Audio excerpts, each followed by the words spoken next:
السلام عليكم ورحمة الله وبركاته. النهاردة هنعمله طريقة محشي الكرنب.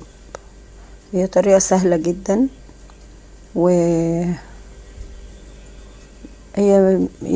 عايزة ترتيب، بس عايزة ترتيب وكل حاجة تتعمل بسهولة جدا. اول حاجة بنجيبوا المية ونحط عليها شوية كمون وشوية ملح، ونقلب الكرنباية مرة على ظهرها ومرة على وشها. تمام. وبعد كده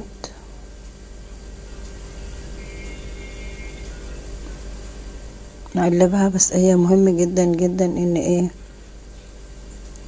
ان تكون المية مغلية. ليه؟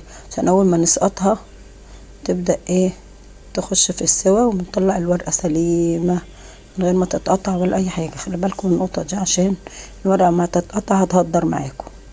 احنا عندنا اهم حاجة الورقة تطلع سليمة. تمام. نفضل نقلب فيها شمال ويمين. وبعد كده واحنا بنعمل نحضر الخلطة. ادي البصل والطماطم والخضرة. نمسك الخضرة الاول، بنغسلها كويس ونقطعها. الطماطم نضربها في الخلاط مع البصل، يبقى الطماطم مع البصل في الخلاط. بعدين نحط الخضرة على الطماطم. تمام. ولو تفضل خضرة بنشيلها في كيس في الفريزر، ممكن نحتاجها في اي حاجة. تمام كده. تمام. واحنا بنسلق، يعني كل ده بنعمله واحنا بنسلق. سهلة جدا، مفيش مشكلة، يعني ما تقلقوش يعني. واحنا بنسلقه الكرنب بنخلص الخلطة، يبقى دي بتخلص مع دي وبتتفرفر حالا مع المية المغلية. تمام كده. لو في خضرة برضو ممكن بتشيلها عداني زي ما هي كده زيادة، يعني اي حاجة زيادة بنحاول احنا نشيلها عادي، مفيش اي مشكلة. تمام.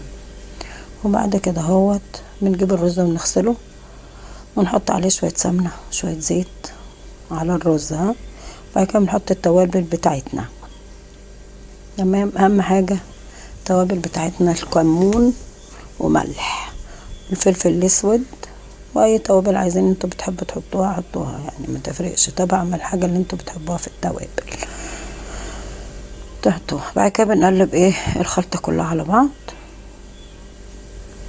الخلطة كلها تتقلب على بعض. بعد كده بناخد بقى الكرنب اهو، خلاص كده خلص اخر حتة فيها. بعد كده بنقطع العرق بتاع الكرنبايه، ونقطعها على 2 يا على 3، زي ما تكون الورقة. لو الورقة كبيرة بنقطعها 3، الورقة صغيرة بنقسمها بالنص. وخلاص كده احنا خلصنا من التقطيع بتاع الكرنب. تمام. مش بياخد وقت تقطيعه، يعني بيبقى في ثواني. نبدأ نحشي المحشي بتاع الكرنب، بنبدأ نحشيه. وبعد كده لو عندنا شوربة او مية نحط فيها واحدة ماجي وحتة سمنة، ونشربها ونوطي، ونحط طبق في النص علشان المحشي يستوي. لازم الطبق اللي في النص ده بس. وبعد كده بنغرف، وفي ألف هنا وشفا. اتمنى لكم حلقة مفيدة تتعلموا منها.